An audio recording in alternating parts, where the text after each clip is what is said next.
This is Quorum with Quorum's Quorum. My guest today is Archit Shah, who just recently stepped down as the general counsel of Robinhood, which he joined as its first lawyer. We talked about what Archit learned in the course of managing the legal and regulatory landscape for a pioneering financial services company. And yes, we talked a little about crypto and GameStop. Enjoy. Archit, great to see you. Great to talk to you again. Hey, yes, good to see you, Karim. I just want to start by asking you, this is going to get kind of deep already, but, you're talking about ATMs as this, reconceptualizing the technology of ATMs in the time in which they came out and as, thinking about them as a type of fintech.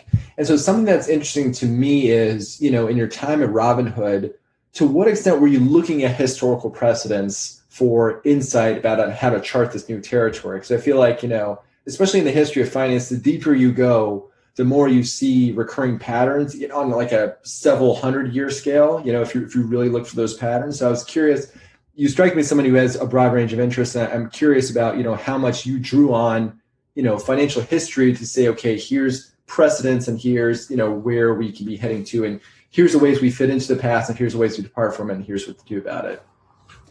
Yeah, I think there are a lot of lessons you can draw from products and services that have come in the past.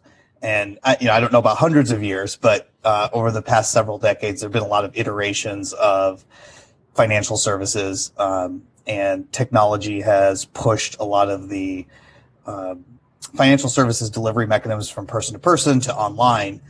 And the current era in the last 10 years is not the first push online. In the 90s, there was the start of electronic trading and at larger scales, and at the 80s, maybe on the more market maker and institutional side.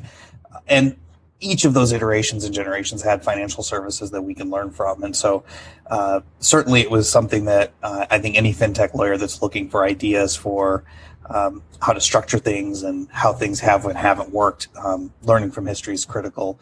And then in the more recent history, there's always competitors that you can learn from, looking at how they've structured product and services and seeing what are the good ideas you can pick from there to find your own path.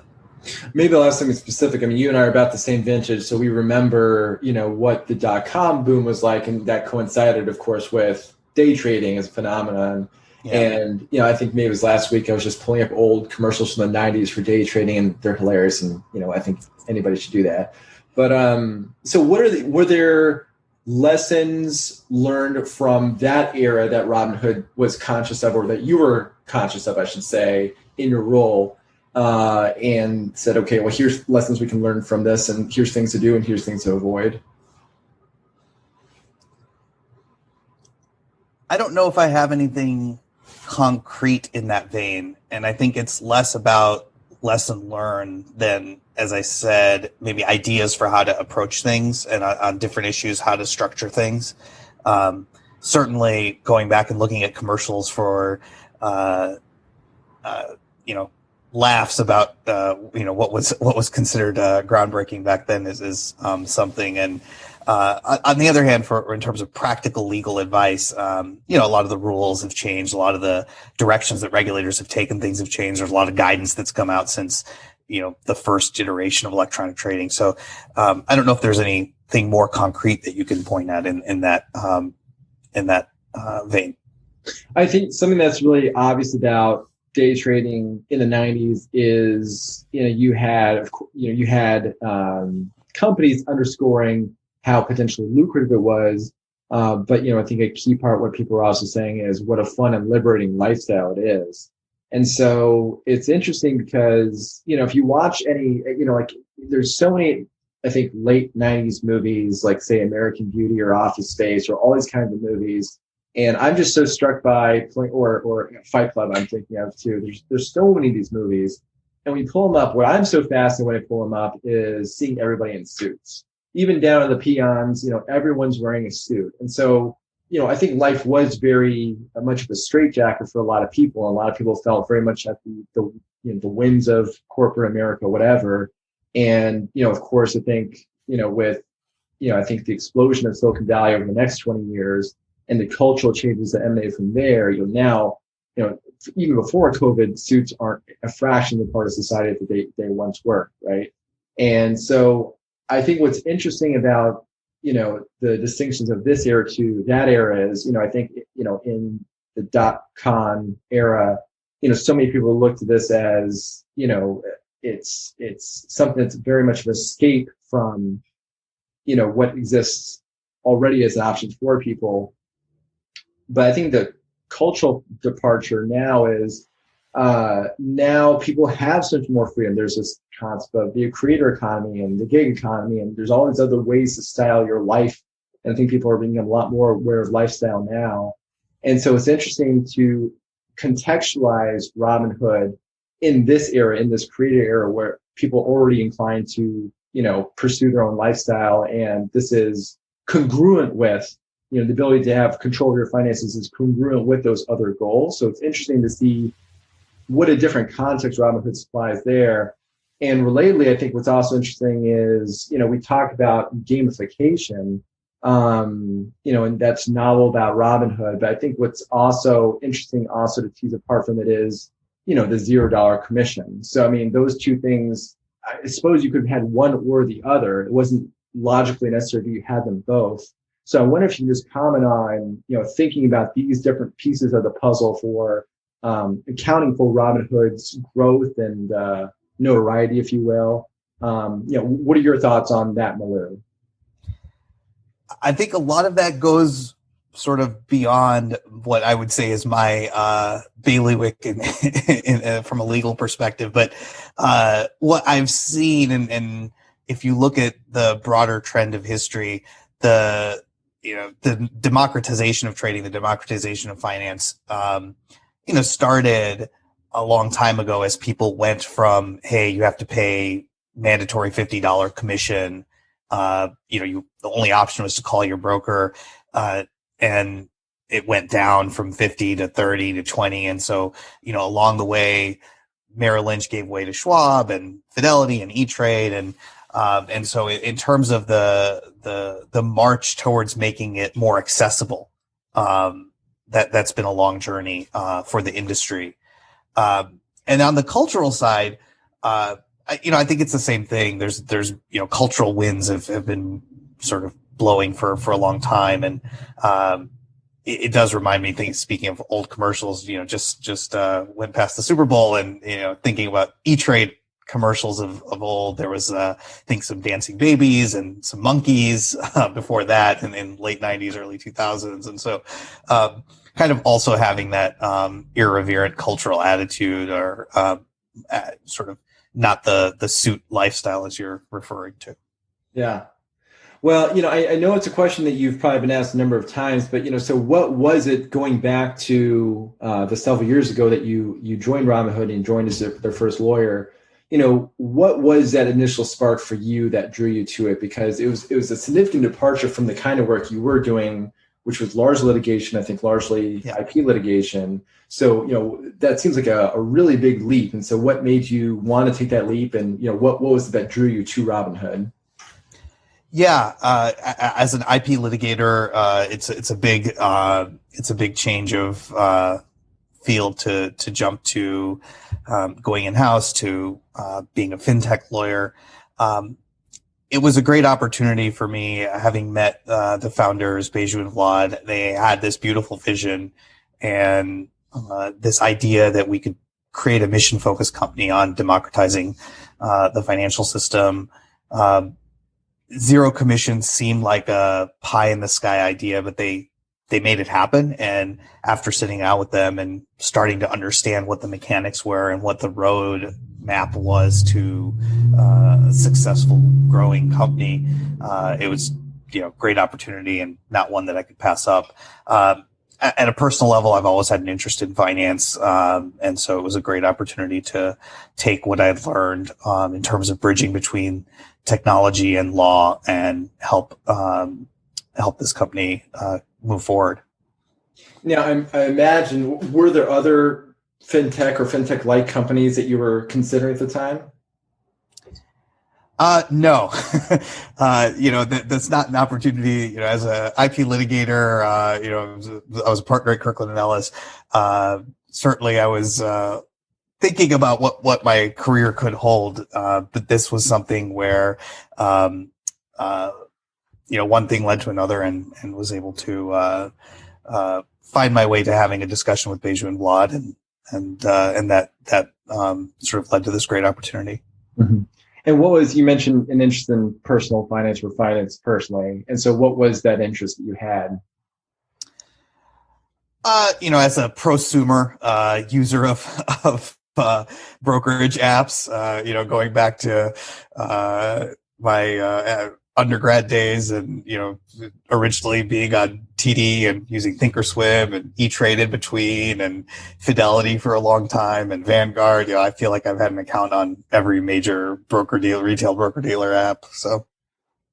And so it seems like, I have noticed that, something that you've mentioned, I remember reading a previous interview of yours and talking about, so you've mentioned, how you had sustained this interest on the side before you joined, and that you're talking about when you hire that, that is something that you also value in a potential hire is, someone doesn't necessarily need to have the on-point experience, but if they have sustained an interest in something on their own, then that is something that's notable to you. So it seems like you've always had you've just this curious mind that there's you had this interest in finance and you were constantly learning. So I'm curious, in your tenure at Robinhood, what were the things that you were learning on the side? Yeah, that's a great question. In the first couple of years, it was cryptocurrency, which was an on the side thing for a while, and until it became an on the job thing. And so that was certainly there. I got great exposure to a lot of different areas of expertise at Robinhood. Great engineers, great designers, and just the conversations with them, and sort of understanding how they approach their work, how they approach their craft, was fascinating, interesting, and great learning experience. So yeah, a lot of different areas. Got some training in cybersecurity and how to think about cybersecurity issues. Got some training on how to think about marketing and growth and things like that. So that was part of the job, and certainly part of the value that you get out of these in-house roles. Well, let's then talk about marketing design, because I guess marketing, because of course Robinhood platform has exploded in recent years. So what are like the rules of thumb, or what are the principles that you've learned about marketing that you think are really powerful and that you think are applicable elsewhere? Ooh, that's it's a tough question. I think one of the things that I have been impressed by in what I've seen at Robinhood and other companies that are successful is, having brands that are animated by a purpose really works. It really seems to resonate with customers. As a consumer myself, it's a lot easier to buy into a brand that has a real philosophy, that has a story, that has an ethos about it. What's a brand that you're like an evangelist for right now? Oh, I've been a long time evangelist of Ubiquity networking gear. I love getting new Wi-Fi routers and getting the latest and greatest there. So I was not expecting that answer. That's very cool. So, okay, so back to interviewing. So I remember you said that, you learned some fascinating things in the course of interviewing, and you had people from a really wide range of people. What was most left field hire in terms of background that you hired? I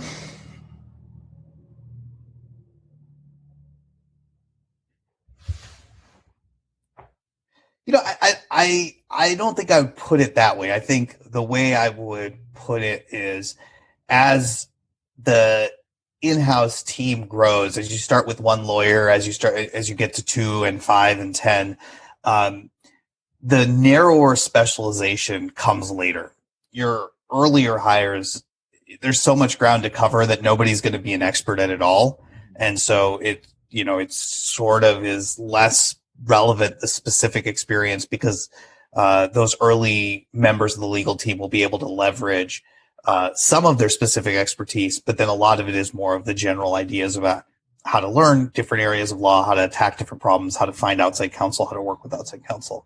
And so it's maybe more of a gradual ramp in terms of, by the time the legal team is at 15 people, you're starting to be a lot more focused in terms of the expertise you're seeking. So then what are the ways that your role changed in that period of time? Because at first you're the only lawyer, so you got to field everything. And then you're able to build this team and eventually get, first you have some other quasi generalists and then eventually get more specialists. So how did your role change as that progressed? Yeah. You are, in terms of managing a growing team, day one, you're sort of in the weeds every day, every minute. And as there's a team that you're working with, you get the opportunity to step back a little bit on some of the issues and delegate and sort of have people manage different areas on their own.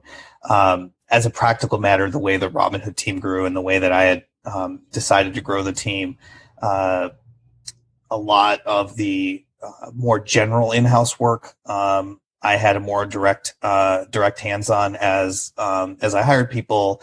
I wanted to put them in the spots to have the highest leverage, and so they were mostly working with business and product folks on development of new products and services, on improvements to new products and services, and so I ended up managing more of the routine in-house work, and real estate, and then working with HR and finance and all of those issues that are more common to a growing business, so that the people who are heads down and focused could be really in the highest leverage, highest growth points where you really needed that focus. Mm-hmm. And in that period of growth, what would you say is the moment or the accomplishment that you're most proud of, looking back and saying, you know what, I really nailed it?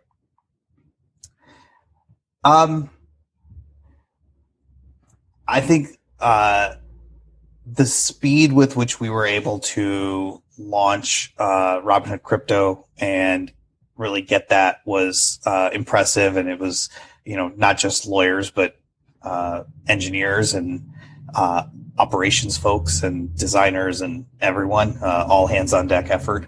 And so that was really an impressive thing to see. And from a Robinhood legal team perspective, I think the fact that I was able to build out a legal team that was diverse in a lot of different ways and pulled from different backgrounds, different experiences. I think that's something that I really am proud of. Can you speak a little more about the legal dimension to launching the crypto platform? Like what was exciting or rewarding for you in doing that? It was uncharted territory. I think when Robinhood Crypto was launched, I don't think there were any other retail broker dealers with an affiliate doing cryptocurrency. And so, our discussions with regulators, our discussions with our counterparties, it was all, a lot of it was starting from new ground. Like, okay, this is what cryptocurrency is. This is how it's going to work. This is what it means to the customers' existing brokerage accounts. And so, being able to cover that new ground was just, intellectually fascinating and challenging. Mm-hmm.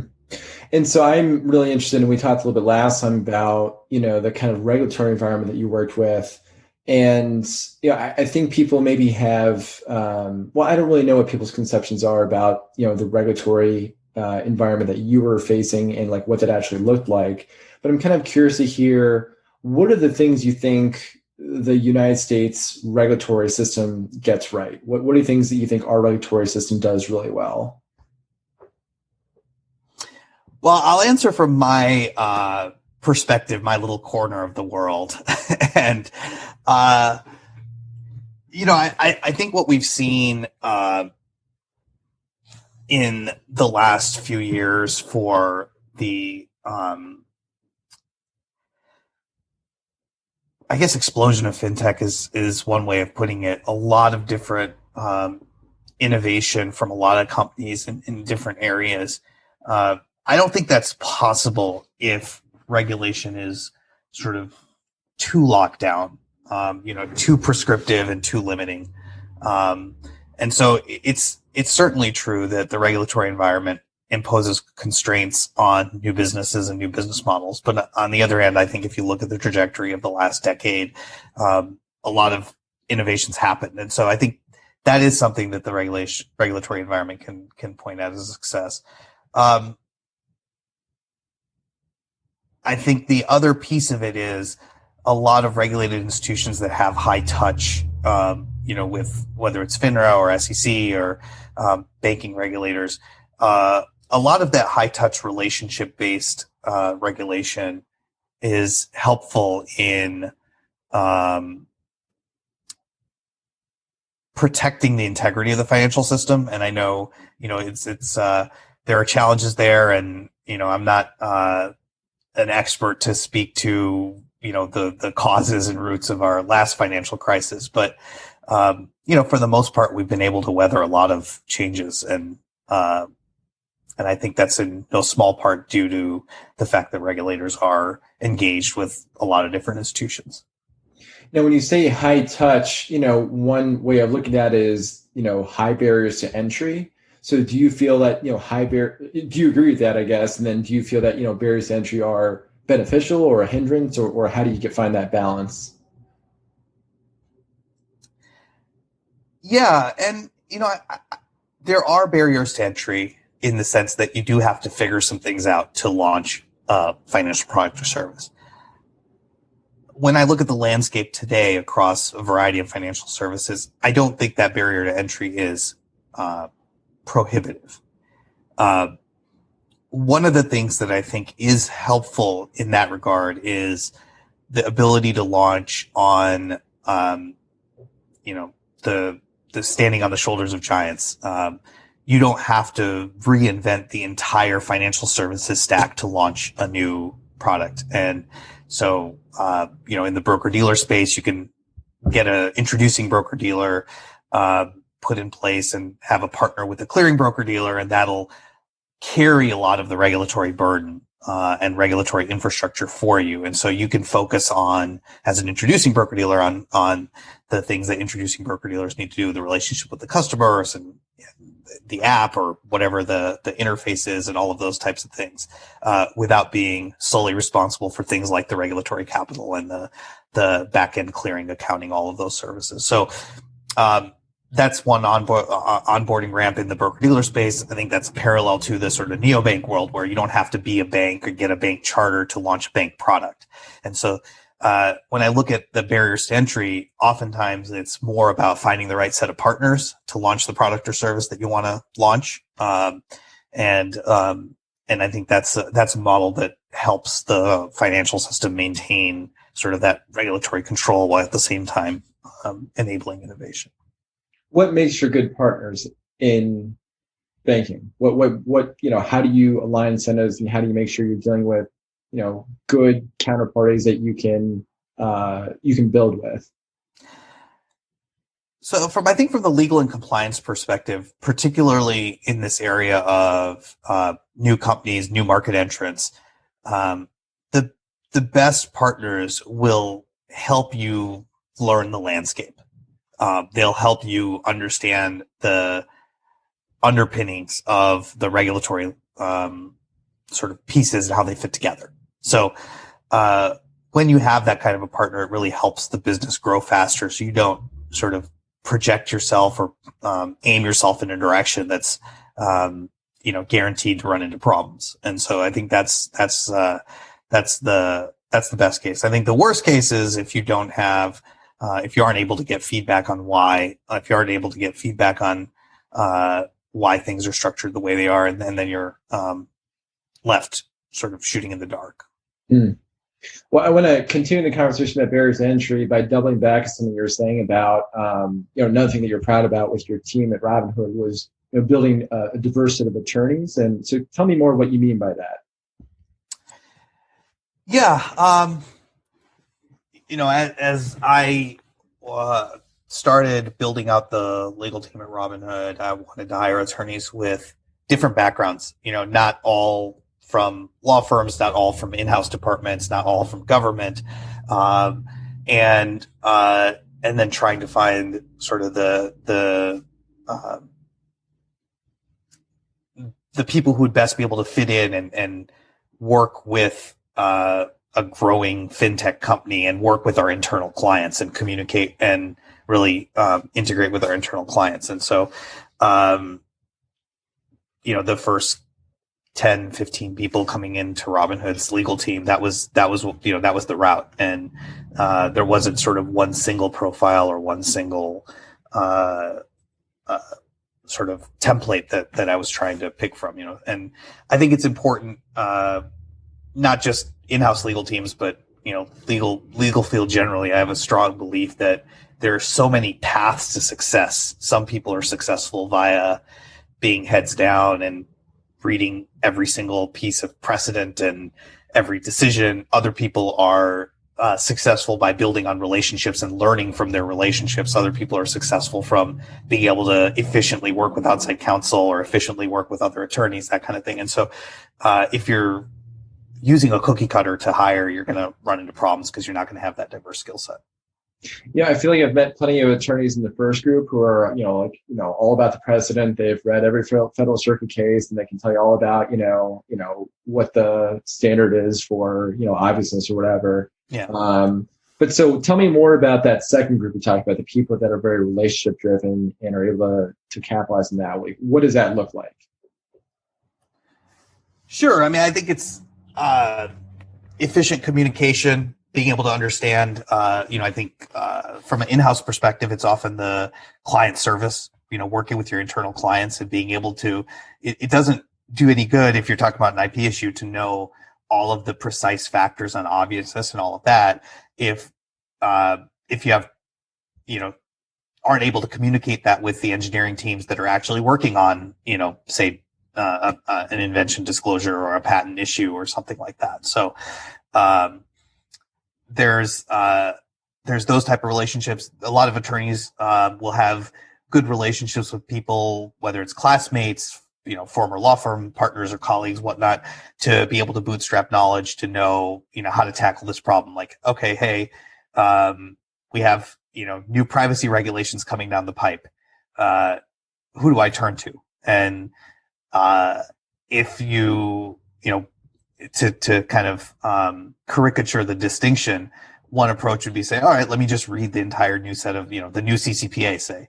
But I think there are other attorneys who are successful and say, okay, well, let me find out, there's 25 different law firms publishing sort of, here's your guide to the new CCPA regs, right? But to really peek behind that and which ones do I actually want to turn to get advice quickly, that's another skill. Which of those buckets do you feel like that you fit in? I'm the first bucket, the read the details, read the law. My instinct is always to go and, my instinct is always to look for an appellate court opinion discussing whatever issue it is to kind of orient myself. And so is there a particular, bit of analysis that you're really proud of, or something that you figured out and feel like, that was like, I'm really proud of my ability to kind of like, pull that out?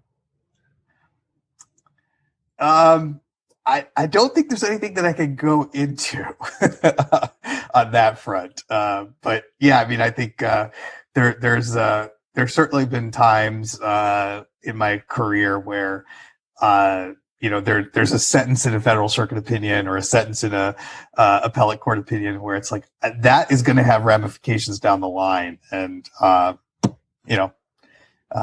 so yeah, you get pride out of that, though maybe it stays inside for now. So something that I'm wondering at this point is, so we've charted out, so it seems to me that Robinhood was, kind of at the vanguard of this recent crop of fintech and really, paved the way for a lot of other fintech to say, hey, I can do that too. Like, they're having outside success and they're really, making people more attuned to possibilities. And so, I think in some ways it paved the landscape for others. And so I'm kind of curious. I think there's going to be any number of people listening to say it's pretty incredible that Archit spotted this opportunity. This when it was nascent and not even this realized thing.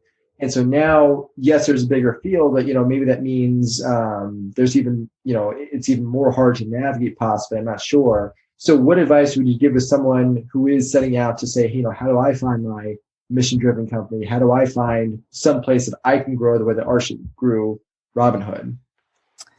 Yeah, well, for me, being married to Monsi was the key. So, she's the one who found the opportunity for me, having met one of the VCs for Robinhood at a conference, Shield Tile, who was working at NEA,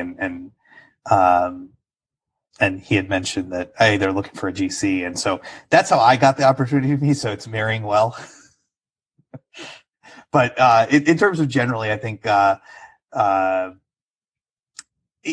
a lot of sources of information. You got to stay up with all of that. Whether it's Twitter, now it's Clubhouse.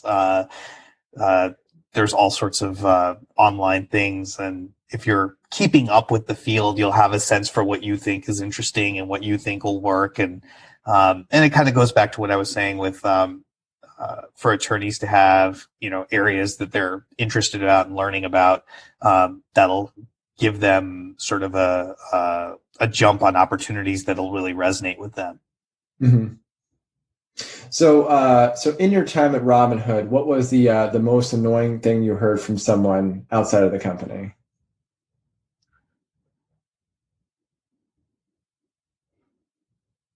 It's a good question. I guess at a personal level, the idea that Robinhood is for day trading, it's a zero commission trading app. You can do what you want with it. Maybe that's the easiest thing that jumps out. And so is there any, what are the things you feel like people who say that, like how what are the other misconceptions about Robinhood that you feel like, you'd want to correct or help somebody have a better understanding of what, from your vantage point of the benefit of Robinhood, or, maybe another way of talking about it is, what do you think Robinhood's legacy will be in 5-10 years? Well, I think it's just been this long journey already, and there's a long journey still to go in terms of democratizing the financial system. From a personal perspective, I think having seen, the last 4 or 5 years of Robinhood's history, coming in with zero commission trading as part of being mobile first and bringing this aspect of the financial system to a new set of customers, to a new generation, and then seeing the rest of the industry follow to zero commission, that's in and of itself, that would be an amazing legacy. But I don't think that's it. And, I've certainly seen what Vlad and others on behalf of Robinhood have been saying over the last few weeks. And wow, it's, there's a lot of work still to do, and there's a lot of democratization of the financial system still to go. What do you see as, the really interesting frontiers in our society for ways to democratize, financial access, or, even just lowering costs, or, improving the ability to access? Yeah, I think a lot of progress has been made on banking related services, reducing fees, everything from, I know the Robinhood debit card has a lot of it, ATM fees and ATM access at more reasonable levels, all of those different things. But and I think neobanks have another piece of that. But if you look at the overall financial system, there's a lot of fees and fee-based revenue that's sort of probably disproportionately falling on the lower socioeconomic strata of society. And so I think that's a key piece of democratization that needs to keep happening. And it seems to me that you you were able to take this risk on joining Robinhood. There's a significant risk to this. And so can we talk a little about, what were the circumstances that enabled that? And, what are ways that you think, what are ways that you think our system should facilitate that for other people? Yeah, I mean that's tough. Again, marrying well is a piece of that. You have as a family, you have a financial picture that you're looking at, and it's helpful to have two incomes. As another piece, at a personal level, I felt like I was a software engineer before I was a lawyer, and that always gave me, I think, a little bit of comfort in taking some risk because worst come to worst, I can always go back to coding and get a job doing that. So I feel like I still have those skills. Maybe a little rusty, but that at a personal level, I think that gave me a lot of comfort in saying, well, worst case, I can always do that. Is there anything you miss about your coding days? I think there is a comfort in software engineering to a good extent that comes from being able to test your creations. And, it's with legal work and creative legal work, you don't know what the reaction will be until it's out there. And oftentimes if you're working on contract provisions or something like that, maybe it never gets tested, and that's usually a good thing. But when it does get tested, there's a moment of uncertainty as to how it plays out, and you can minimize some of that. It never goes away, but you can minimize that in the world of software development and software engineering. Mm-hmm. And it seems to me, with the achievement that you've had here, with the outcome you've achieved, your tenure was, big success for you personally at a minimum. And so now what comes next for you? I mean, like what motivates you, what excites you from here, having accomplished what you've accomplished? What's left? Yeah, no, I'm excited to find another opportunity to join a small team. And, I don't know if that would be as founder, co-founder, or if that would be joining sort of an early stage company. But I really enjoyed the growth trajectory, going from a 50 person to 100 person to a 200 person to 1,000 person company, and building the team and all of the work that comes along with that. And so, I'm excited to look for that, and, don't know what that'll be, but, keeping my, eyes open and, ears to the ground to find that next opportunity. What's the difference in the path between being founder, co-founder versus joining a team? Like, what are the relative considerations you would take? What would it take for you to do one or the other? Man, if I had the idea and the vision, to jump onto, I would certainly try and do it. But lacking that, I will try to find a founder whose vision I can support. And so we want to talk a little more about, we can get back in some of the weeds on, some of the finance infrastructure, because I think that's something that people don't really understand.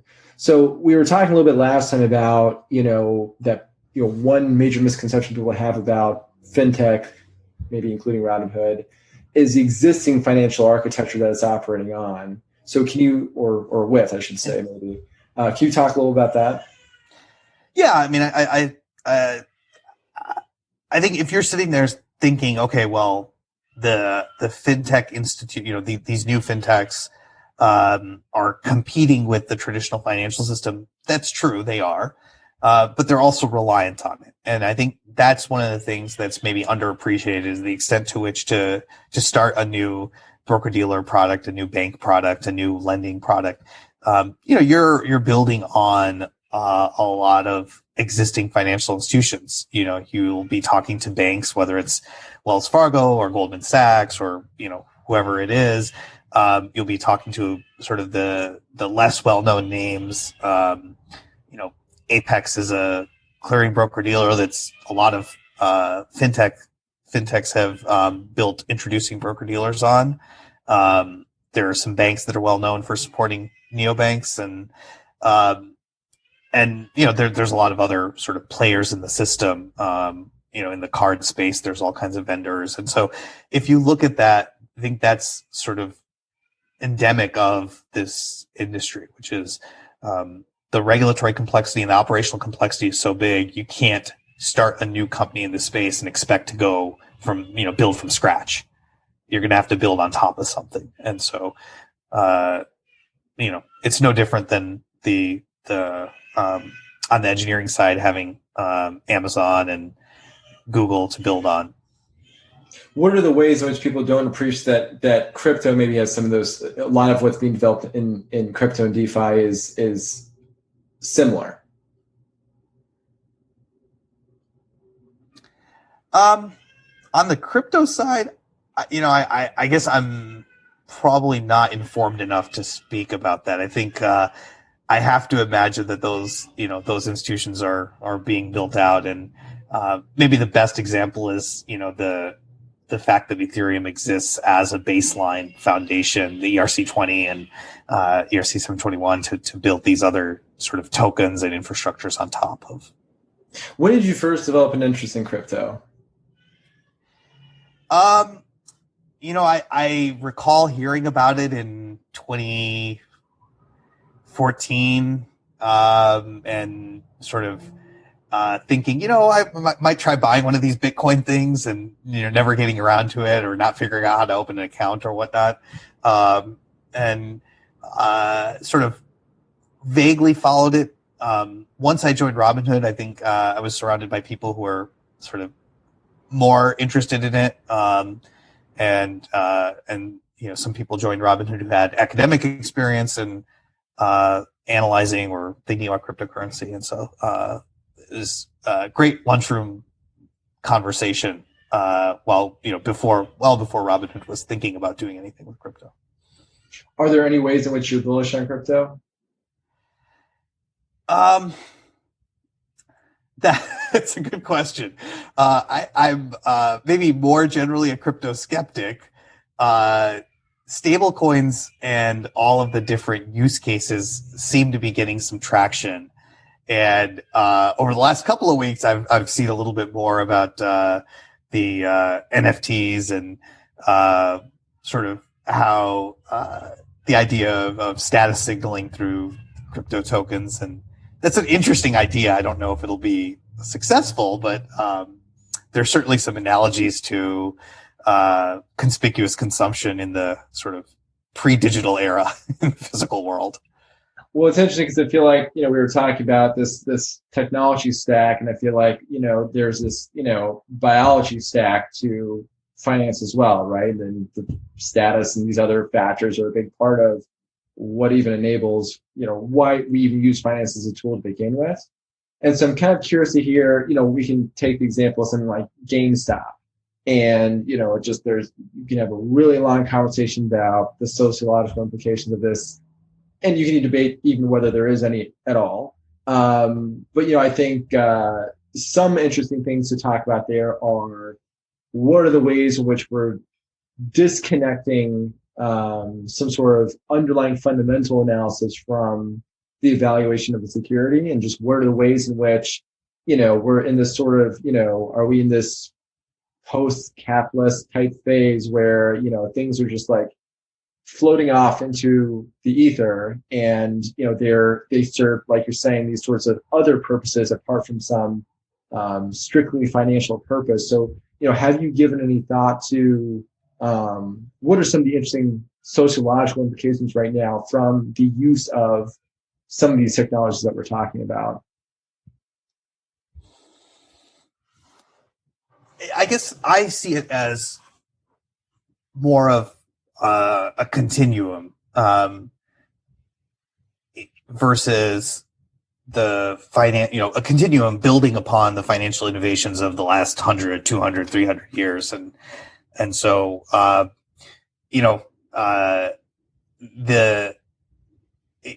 guess the debates are not gone to this day, but you'll still see some people saying, we need to return to a gold standard, and that US dollars have to be backed by some value. And so, the idea of fiat currency itself is innovative and novel and challenging and interesting. And, if you take that to the next level, it's, decentralized and pulled out from one government and sort of floating out in the ether, so to speak. So, and so in that sense, it's kind of a continuum, and the idea of, okay, these things are you mentioned the value being decoupled from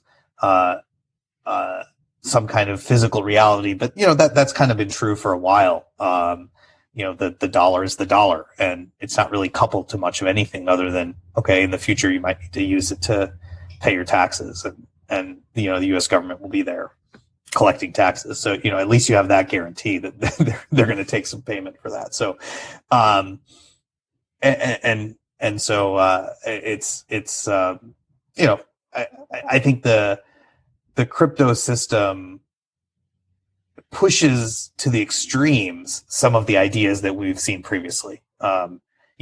Why does a Van Gogh go for whatever tens of millions of dollars if someone can make a near replica for $100 or $1,000? And so that's you take that to the logical extreme, and now we're selling 100 pixel avatars for tens of thousands of dollars. Now, you earlier described yourself as a prosumer of these financial these brokerage products. Do you consider yourself to be someone who is generally, are you someone who believes yourself to be living the future, or do you like being to let other people test technology first? Like, what's your personal attitude or approach to technological adoption? You can't talk about I like to be an early adopter, but I don't like to pay the early adopter premium. So, I think I put it that way. So, I'm certainly not one who has the latest digital camera or the latest gaming system or something like that. But on the other hand, I do like to sort of know what's happening. And so, my hack to that is to be maybe half a generation behind to save some money. Okay. That's probably about where I am. Just connecting some other dots to something that you talked about earlier. You're talking about the benefits of hiring from this kind of broad range of people, building this diverse team, and people that are somewhat of generalists, but of yourself, you describe yourself as someone who's in the weeds, will read the statute or look for an opinion kind of a person.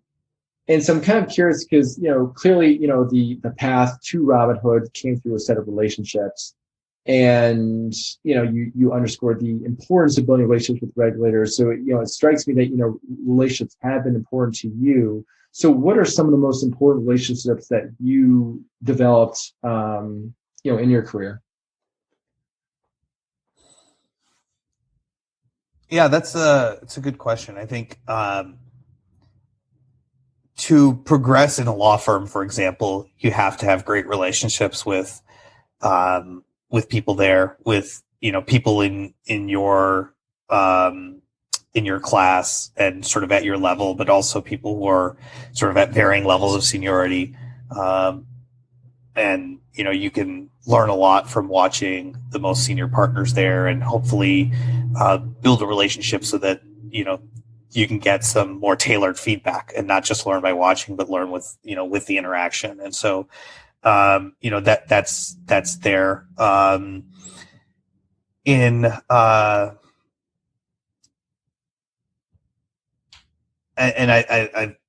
think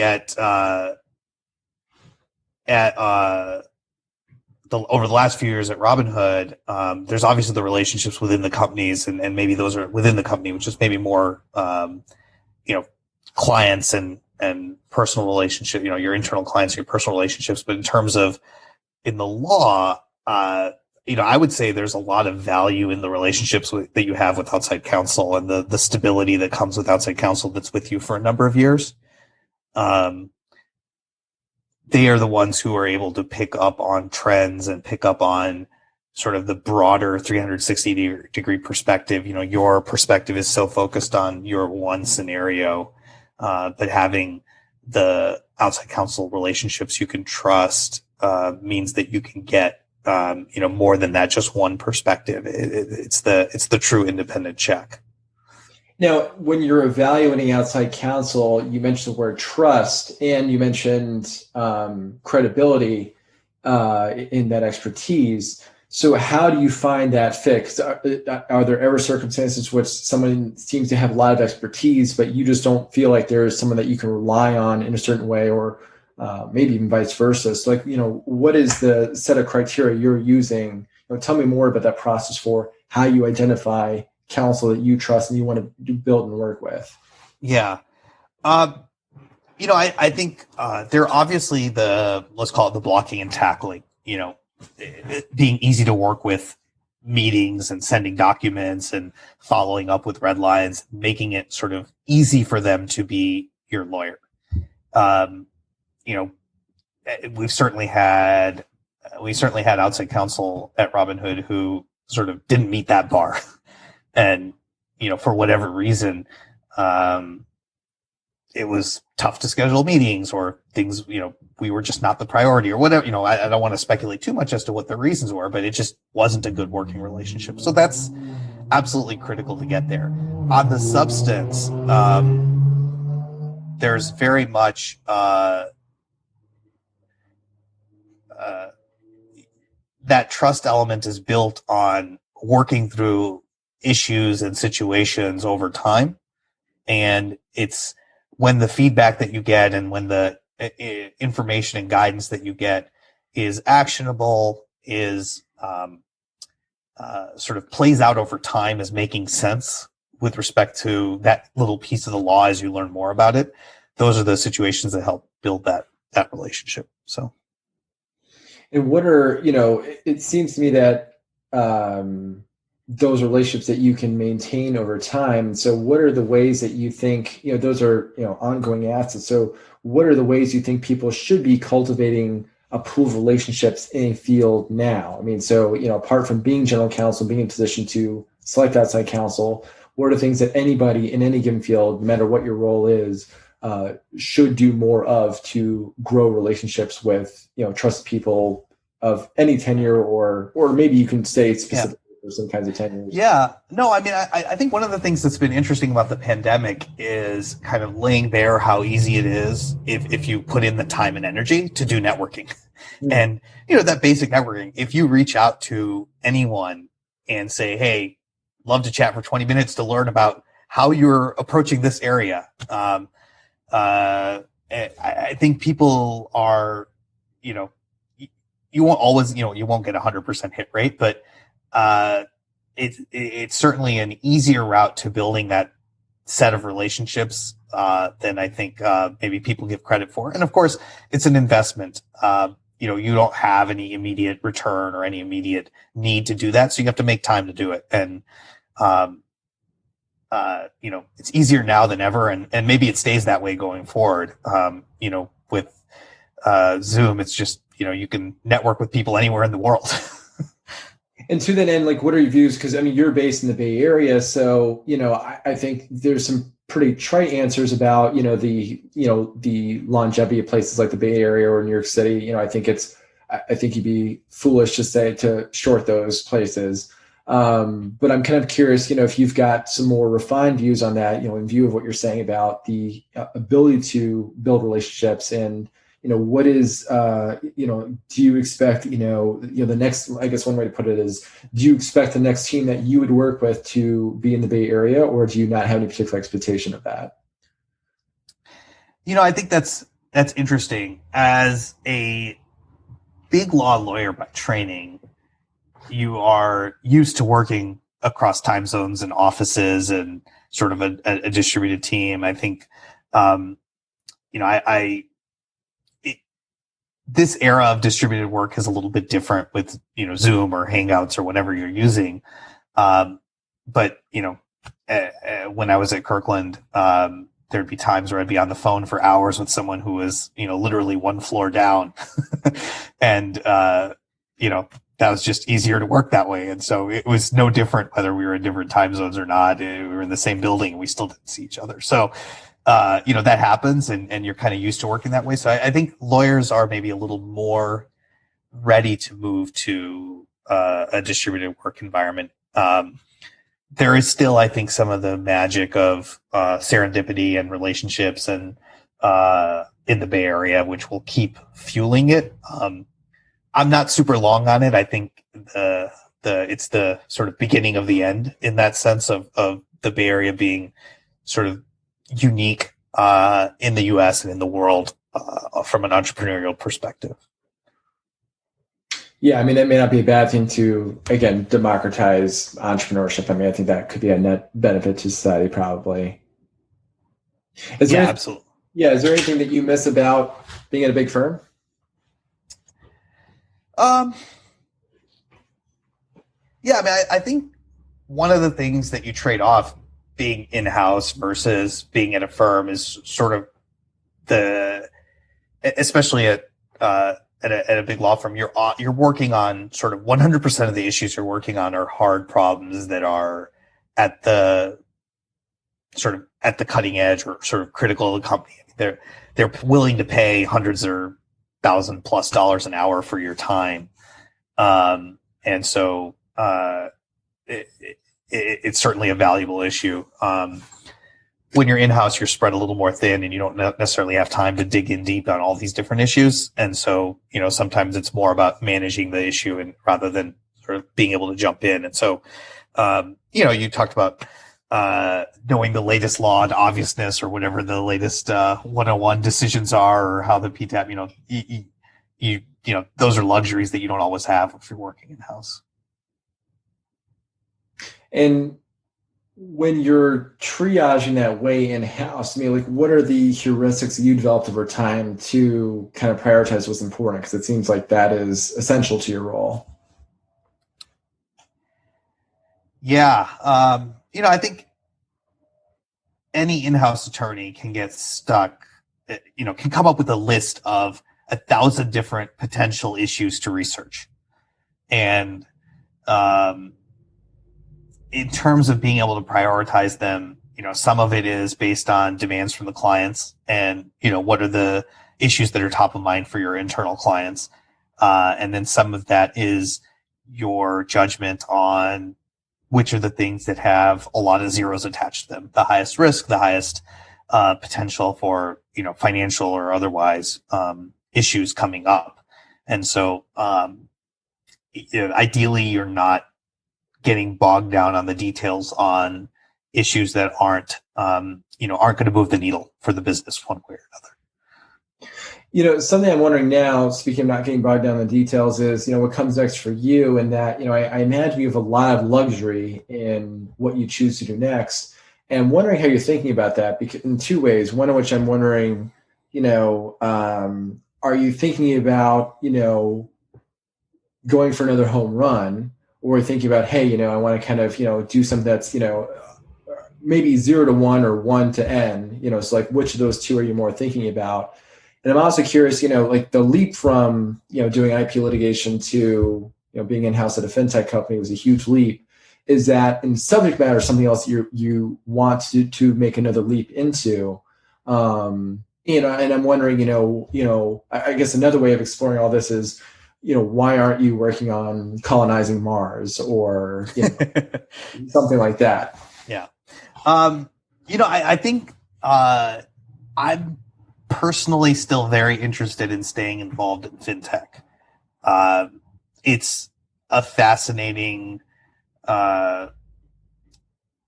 conglomerate of issues. Given how technologically sophisticated the financial system is at this point, you need some understanding of how computers work, how computerized systems work. And then the legal underpinnings are critical to understanding why things are structured. And then the operational realities are sort of the other, the financial and operational realities are the other piece of that. And obviously the Gamestop saga over the last month has been sort of a better example of that than I could have ever imagined. I mean, certainly, I don't think many people would have predicted that T+2 clearing was going to be front page news in 2021. So yeah, I mean, I think from a personal perspective, I want to stay involved in fintech, and I don't think you can sit around and say, oh, well, I'm swinging for home runs, that kind of thing. That's not how I would think about it. I think it's more about finding an idea, a mission, a team that you believe in and want to join. And as I said, if I had the ideas on my own, I'd be out there, trying to start a company. How much of you, with the whole Gamestop saga, how much of you was like, thank God that's not on my plate right now? And how much of you were like, hey, you know what? Maybe this will remind them of how valuable I am. And these are all the kinds of things that I take care of. Neither of those. For me, I think, as a litigator, there is an adrenaline junkie aspect to your personality. And, obviously this is the highest adrenaline situation in a while. So, certainly